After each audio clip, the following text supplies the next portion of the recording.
What if I told you that right now, as you're watching this video, millions of AI agents are talking to each other online, not to us, but to each other. They're making friends, sharing secrets. Some of them are even starting their own religions. The craziest part is that we let them out on purpose. Pandora's box is open and we can't close it. All right, let me back up and explain this in case you're hearing this for the first time, because honestly, most people have no idea what's happening right now. So, you know how you use ChatGPT or Claude or Grok or whatever AI assistant you use? You ask it a question, it answers it, and then it stops and it forgets you exist until you ask it another question. Every conversation starts fresh. The AI has no memory. It has no access to go do things on your behalf once it's answered your question. It has no life outside of that little chat box. Well, some developers thought, what if we could change that? What if we gave AI memory? Like true memory. What if we let it live somewhere? Then that idea became something called OpenClaw. Then OpenClaw led to something that nobody thought could happen, an AI social network built for AI,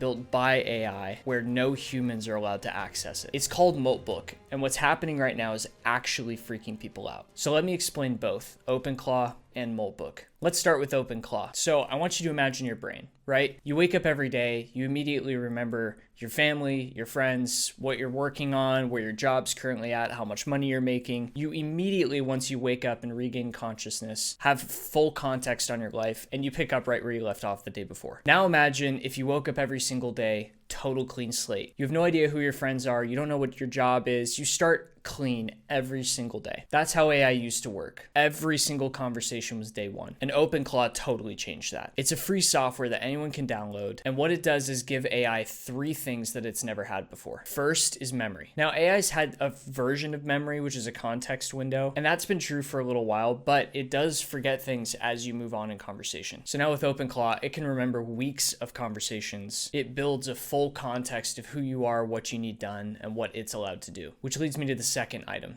Tools. This AI can actually do things. It can browse the internet, it can read files, it can control apps on your desktop, and it can even send messages without you asking. This is the most important piece of what OpenClaw is bringing to the market that's never existed before, because we've had tools like N8N, Make.com, Zapier. You've had these kind of MCP servers that you could spin up where it had access to tools. But the key factor here is that you've never been able to basically say, hey, I want you to go work on these things, and it will execute without asking for permission. You still have to give it permission on what exactly it can do to complete the mission, which we'll talk about in a little bit. For the most part, OpenClaw is the first time where you can have essentially an AI employee that is autonomously executing tasks for the greater mission without you having to check in at every little step. And that is the third point. It's always on. It doesn't just exist when you're talking to it. It can wake up on its own, check things, check your email, check the internet to see if any new technologies come out, make sure that none of your competitors made some overnight move under your nose.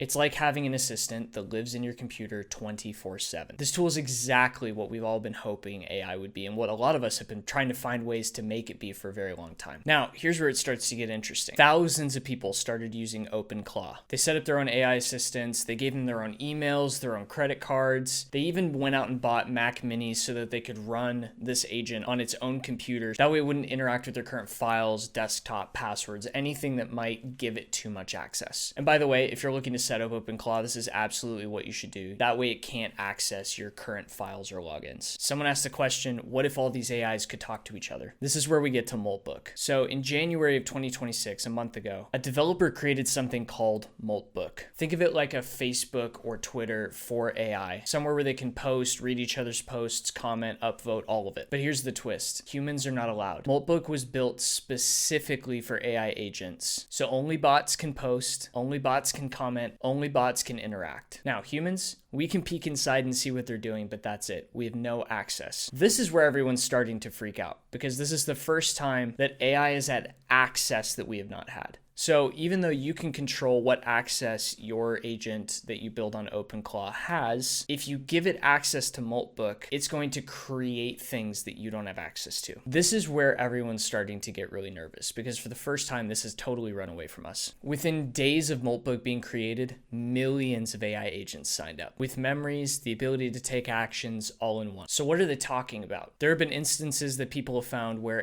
different agents are talking to each other about creating a language that humans can't understand, but agents can use to communicate with each other. There's really concerning things that are happening here. And for someone like myself, I run a firm where we implement AI for companies constantly. I'm an optimist that AI is going to be one of the best things we've ever created if we use it properly. To me, Moltbook is creating something that is the one example that all of us are afraid of. AI was heading in a really healthy direction where we had a lot of control. We're able to implement things properly. We're able to build protocols that radically increase businesses' bottom line, generate more revenue. This to me is kind of the first major red flag, which is they have a place to go think and talk and dialogue without us. So this is very concerning, but we also don't know if Moltbook is a place where AI agents are going to learn to get better, if they're going to come up with better ideas and research and come back to us with better results. We have no idea how big or small the security risk really is. All we know is that the ability for them to collaborate without actual action being taken by humans is a first. And I think most of us know it's probably not a good idea. So there's kind of an overview of Moltbook